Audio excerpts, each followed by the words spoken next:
Yes, so we are having now graphical representation of motion.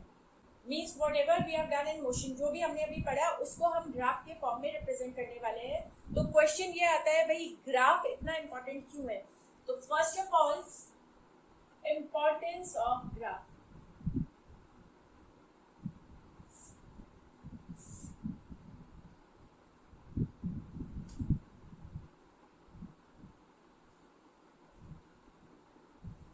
Graph में किसी भी data को कन्वर्ट करने के पीछे एम क्या होता है कि हम उस डेटा को अच्छे से कॉम्प्रिहेंड कर सकें, अच्छे से समझ सकें, हमारे लिए वो चीज़ों को समझना आसान कर दे. सो बेसिकली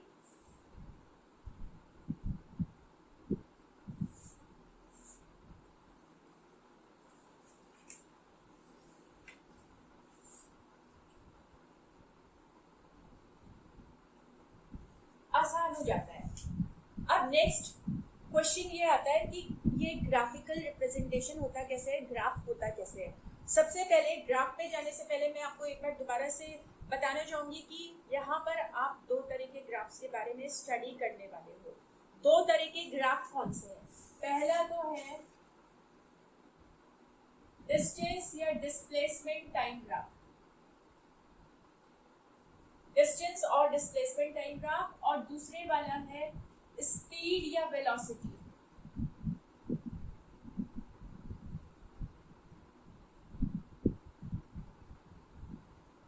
स्पीड और वेलोसिटी टाइम ग्राफ. स्पीड और वेलोसिटी या डिस्टेंस और डिस्प्लेसमेंट हम यहाँ पर सिनोनिमस ले रहे हैं एक सी. क्यों? क्योंकि हम चैप्टर में केवल और केवल स्ट्रेट लाइन मोशन पढ़ रहे हैं और स्ट्रेट लाइन मोशन के लिए आपको बहुत अच्छे से अब पता है डिस्टेंस और डिस्प्लेसमेंट इक्वल होता है, स्पीड और वेलोसिटी सेम होती है. इसलिए आप चाहे स्पीड बोलो चाहे वेलोसिटी बोलो, नो डिफरेंस. डिस्टेंस लो डिस्प्लेसमेंट लो, नो डिफरेंस. ठीक है, ये हम दो चीजें इसमें पढ़ेंगे. इस पर इनके ग्राफ्स पर जाने से पहले हम जरा ग्राफ को तो अच्छे से अंडरस्टैंड करें. ग्राफ हमारा कुछ ना कुछ कोऑर्डिनेट ज्योमेट्री एंड मैथमेटिक्स से मिलता है.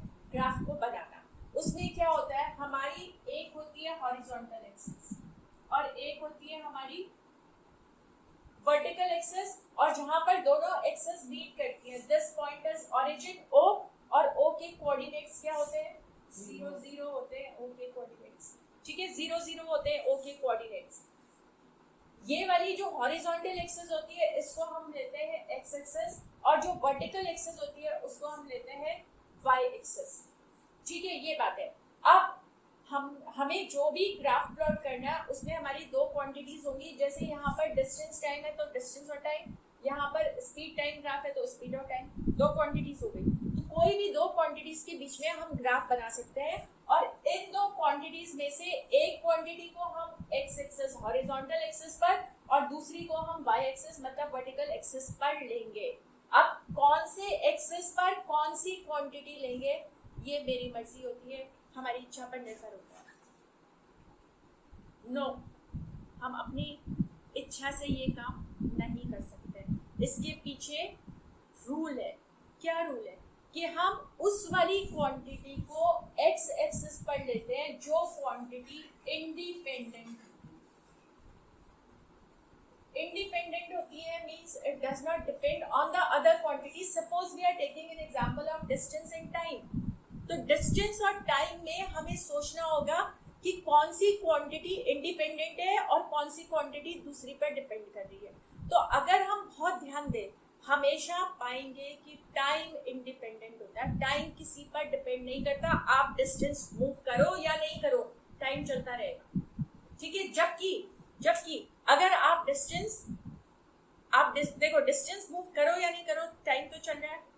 पर हम टाइम के लिए ये नहीं कह सकते कि टाइम को मूव करो ना करो डिस्टेंस तो चलेगा. नो, टाइम तो चलेगा ही चलेगा. टाइम ने तो हमेशा चलना है. तो remember always time is always an independent quantity. मतलब जब भी आपका ग्राफ दो क्वांटिटीज के बीच में आपको ड्रॉ करना होगा जिसमें से एक क्वांटिटी टाइम होगी तो टाइम हमेशा इंडिपेंडेंट होगा और इंडिपेंडेंट को लेंगे हम एक्स एक्सिस पर और डिपेंडेंट जाता है हमारा वाई एक्सिस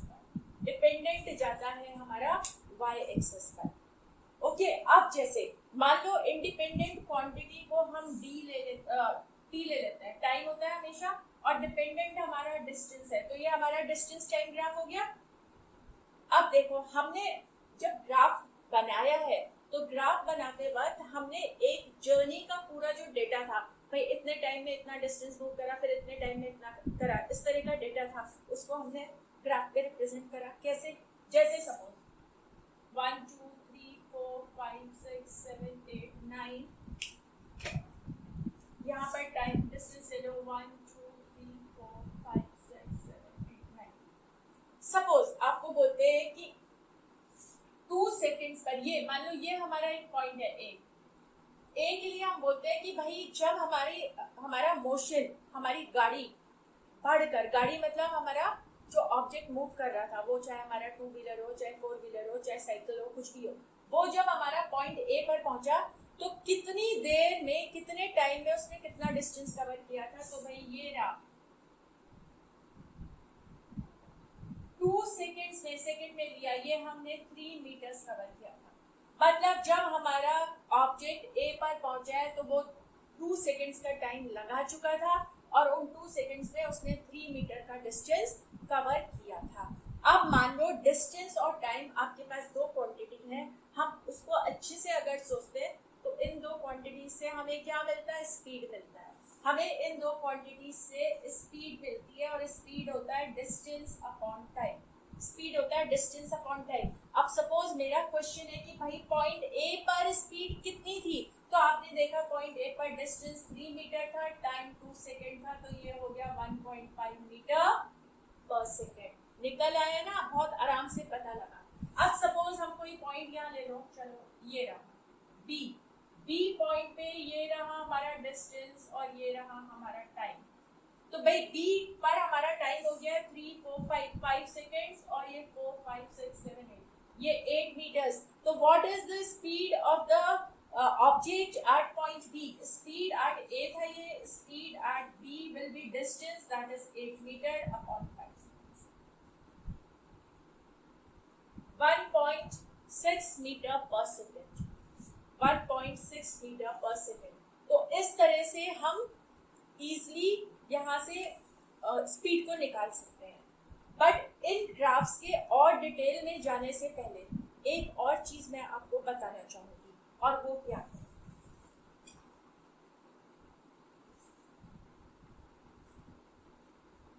ग्राफ्स के कॉन्टेक्स्ट में हम दो और टर्म्स का यूज करते हैं। वो टर्म्स क्या होते हैं? Slope, area. Slope and area. चलो एक सिंपल सा ग्राफ ड्रॉ करते हैं।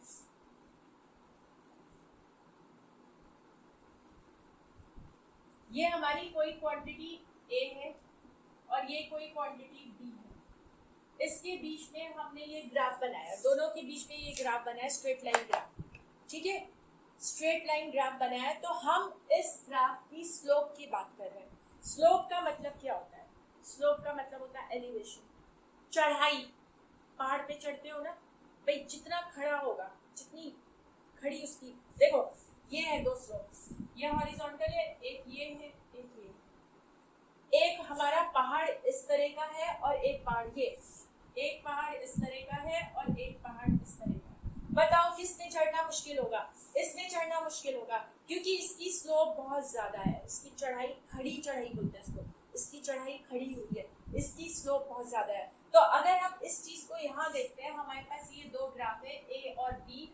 ऑब्वियसली बी की स्लोप ए से ज्यादा है। ठीक है, कॉन्सेप्ट समझ गए? स्लोप का क्या मतलब होता है? स्लोप का मतलब होता है चढ़ाई, कितना खड़ा हुआ है, जितना खड़ा हुआ है। भाई ऐसी अगर कोई वॉल है तो आपको चढ़ना कितना मुश्किल है, पर ऐसी वॉल है तो आप आसानी से चढ़ जाओगे। इस वॉल की स्लोप बहुत कम है, इसकी तो बहुत ही ज्यादा है, ये तो नियरली परपेंडिकुलर है, इस पे चढ़ना बहुत मुश्किल है। तो स्लोप हमें बेसिकली इस एंगल का आइडिया देता है। जिसकी स्लोप ज्यादा है उसका ये एंगल ज्यादा है, इसकी स्लोप कम है, इसका ये एंगल कम है। सो slope basically gives us an idea of inclination, elevation. Inclination horizontal से कितने एंगल पर इंक्लाइंड है। देखो एक ये देखो, ये हॉरिजॉन्टल है, ये हमारी कोई वॉल है, एक ऐसे इंक्लाइंड है और एक ऐसे इंक्लाइंड है, बताओ किसका एंगल ज्यादा है?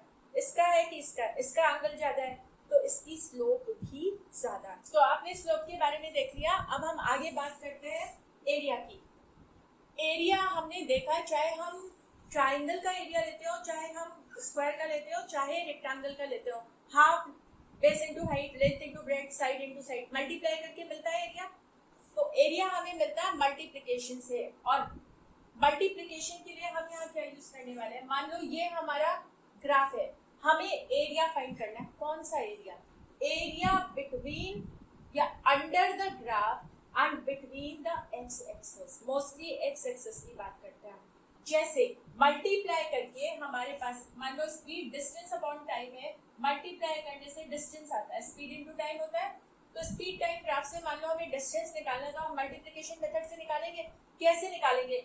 मान लो ये हमारा कर्व है, डिस्टेंस स्पीड टाइम का ग्राफ है, ये हमारा ग्राफ है, और हमें इस पॉइंट से, ये ओरिजिन से शुरू हुआ, 0 टाइम से शुरू हुआ, और यहाँ पर जाके टाइम था 10 सेकेंड्स। 10 सेकेंड्स में इस बॉडी ने कितना डिस्टेंस मूव करा, ये निकालना है। मल्टीप्लिकेशन से निकालेंगे, क्योंकि यहाँ स्पीड है, यहाँ टाइम है। तो कैसे? 0 से 10 सेकेंड के बीच में ग्राफ इतना है, और इसके नीचे ये वाला एरिया है, क्योंकि ये 90 है, ये वाला एरिया है। तो ये एरिया हमें क्या देने वाला है? डिस्टेंस देने वाला है, और इसका एरिया होगा half into base, base is O A, into height, let this be A, this be B, into height is A B. ये निकल आया हमारा area, and this is equal to distance. So these are some key points which you need to remember before you start focusing on the graphs and the questions related to graphs. अब graphs हमारे दो तरह के होते हैं, तो मतलब graphs के ऊपर जो क्वेश्चंस होते हैं, जो क्वेश्चंस इन पर बेस्ड होते हैं, वो दो तरह के होते हैं।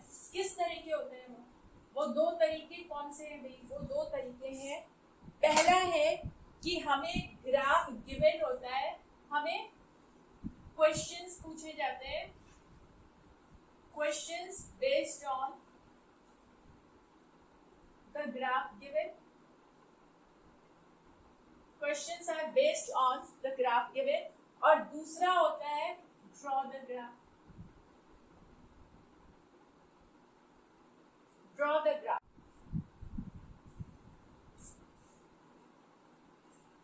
Distance time graphs.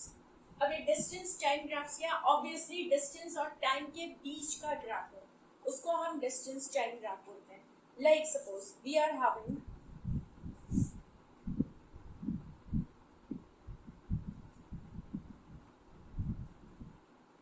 always this time will be taken on x axis and distance on y axis, distance on y axis, and when we will plot a graph we can get distance time graphs of different types. अलग अलग तरीके का हमें मिल सकता है।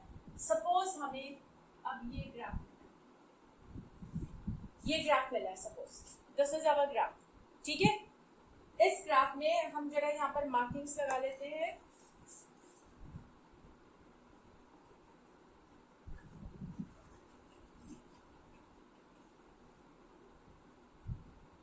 Suppose time हमारा seconds में है, डिस्टेंस हमारा मीटर्स में है, ये हमने देखा।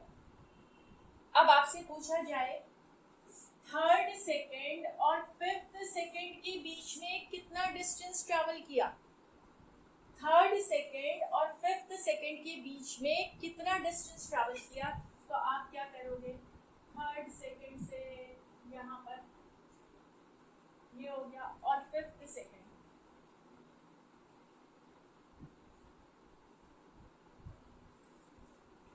1 2 3 4 5 6, भाई थर्ड से फिफ्थ सेकेंड के बीच में, थर्ड सेकेंड पर जो 3 सेकेंड्स पर 4 मीटर पर था और 5 सेकेंड्स पर 6 मीटर में पहुंच गया, तो थर्ड से फिफ्थ सेकेंड के बीच में 2 मीटर्स ट्रैवल करा, 2 मीटर्स करा, ये कितना हो गया? This is 2 metres.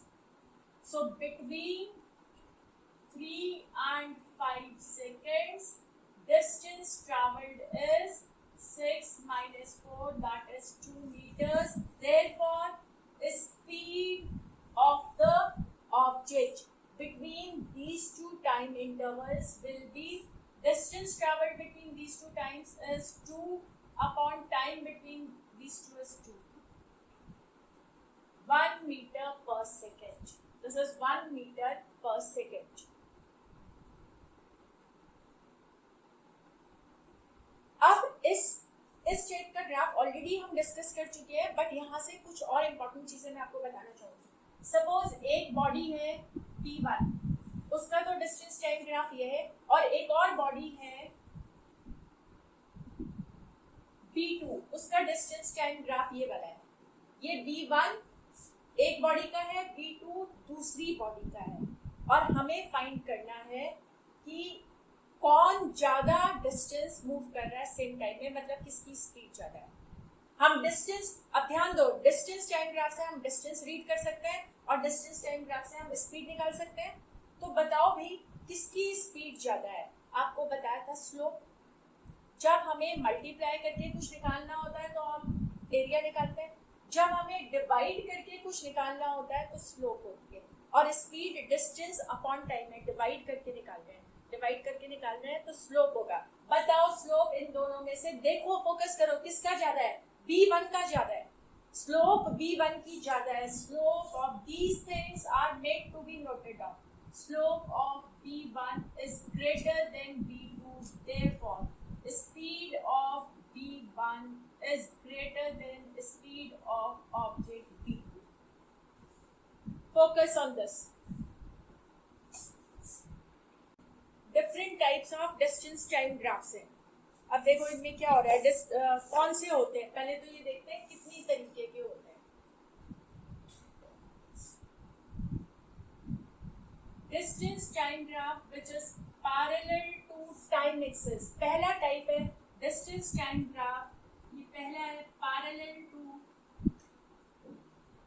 Time axis. और इसको अगर हम थोड़ा सा रीड करेंगे तो हम देखेंगे जब हमारा टाइम T1 है तो हमारा डिस्टेंस ये सपोज D है, और जब हमारा टाइम T2 है तो भी डिस्टेंस D है. यहाँ तक कि जब हमारा टाइम T3 है तो भी डिस्टेंस D है. यानी कि बॉडी का डिस्टेंस टाइम के साथ चेंज ही नहीं हो रहा है, बढ़ ही नहीं रहा है. इसका मतलब body is at rest. Body is at rest. So a straight line parallel to the time axis in a distance time graph represents a body which is at rest. Graph number 2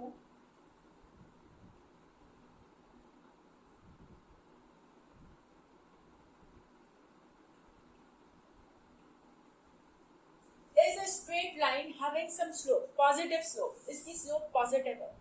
It means this represents what? Let us find out from the graph. अगर हमारा time T1 है तो उस पर distance T1 है.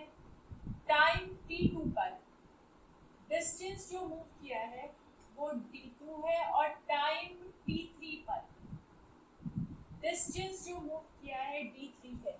और जब हम इसको रीड करेंगे तो ये जो हमारा स्लैब होगा D2 minus D1, this will be equal to D3 minus D2. Similarly, T2 minus T1 is T3 minus T2. This shows what? This shows that the body is in uniform motion.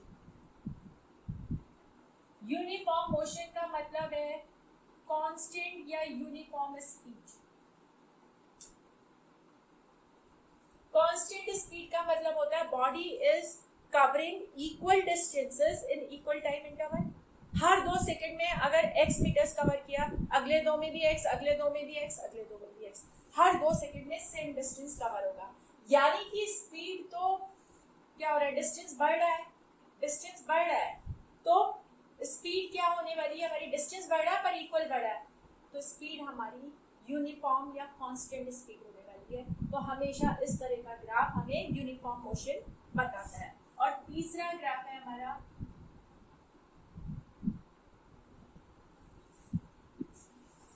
non-uniform motion. Because the graph is not a straight line, it is a curve, and curve always indicates that the body body is not covering equal distances in equal time intervals, so it is not a uniform motion. It is non-uniform motion. और non-uniform motion का मतलब होता है velocity is changing. Velocity या speed is changing, and whenever speed changes, there is a change in speed, it means body is under acceleration. जबकि यहाँ पर क्या था, यहाँ पर कांस्टेंट स्पीड थी, तो change in velocity was zero, therefore acceleration was zero. Body was not moving with acceleration. Acceleration was zero. इन चीजों पर फोकस करना, फोकस करो और बताओ.